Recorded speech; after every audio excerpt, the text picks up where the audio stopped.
So the next thing I want to talk about is break tags.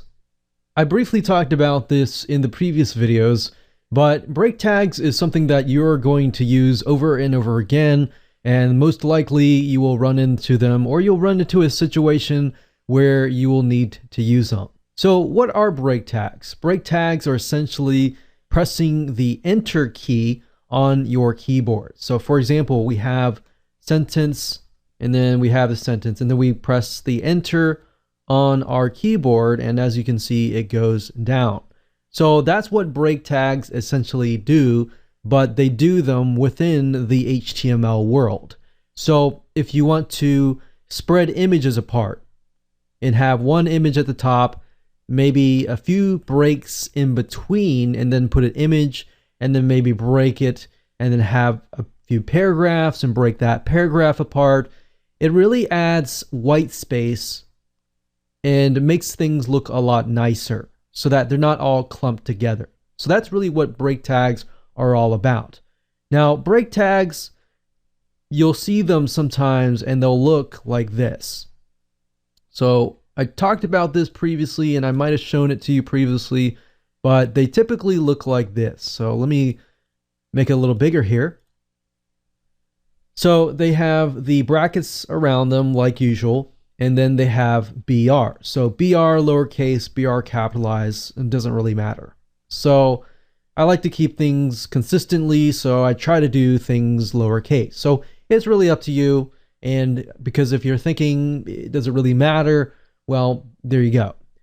Now, break tags, they sometimes look like this, and then of course, the newer ones may look like this, where it has a BR space slash, but they do the same thing.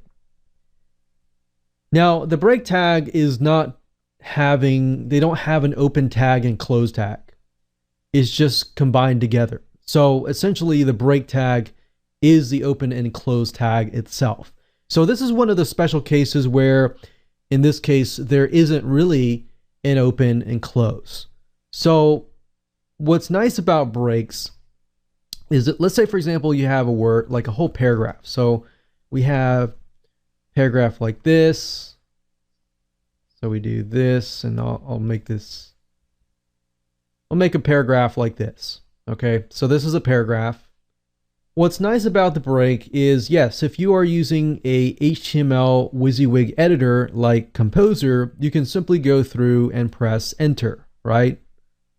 Now, if you're looking at the code from the standpoint of just the code itself, and you want to put breaks into the paragraph or the images, and it's just not doing it, then you can always go into the code and you can find where there should be breaks and just put the BR tag.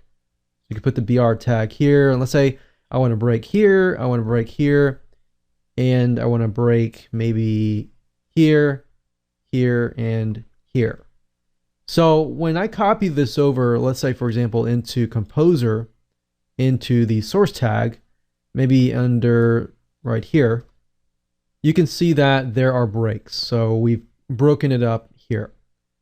Now, if we go back to the source tab and we say, okay, it had a break, but we want an additional break to create kind of a empty space or a line in between these paragraphs. So if that's the case, then all I have to do is add two breaks connected to each other. So there we go. So obviously adding breaks is very, very easy. And when I go back to the normal view, I'm able to see that. So like I said, the majority of cases you can use a WYSIWYG editor, but there are some cases that you will run into where the editor is messing up, or even WordPress. I've seen sometimes when editing WordPress editors, sometimes you're editing the code and you're running into issues. And by knowing that I can go to the source code and simply add a break tag to the source code, it makes life a lot easier. So same thing with images. You can add an image. So we can go here. We can add an image like so. But let's say, for example, that it looks like this. You know, you got text here, and then you got an image here. So what I would personally do is I would find with a WYSIWYG editor, obviously all you have to do is press enter, right? But if you were reading the code and you couldn't figure out why maybe the editor was doing that, you could find the image, which is defined by the image tag right here, which you'll learn later on. But once you find that, all I have to do is add a break tag to it. Let's say, for example, I want to add 3 break tags. Go back to normal view, and you can see that there have been 3 break tags right here. So that's what the break tag does, and it actually comes in very, very handy in many, many cases. You wouldn't believe how many cases it would come in handy, and it doesn't really make sense right now, but it'll make a lot more sense when you begin to set up your landing pages, set up your WordPress sites and everything like that. And it just makes life a lot easier when you understand how to use it. So that's how simple a break tag is. Just remember it's a BR, or sometimes it's BR/ as well.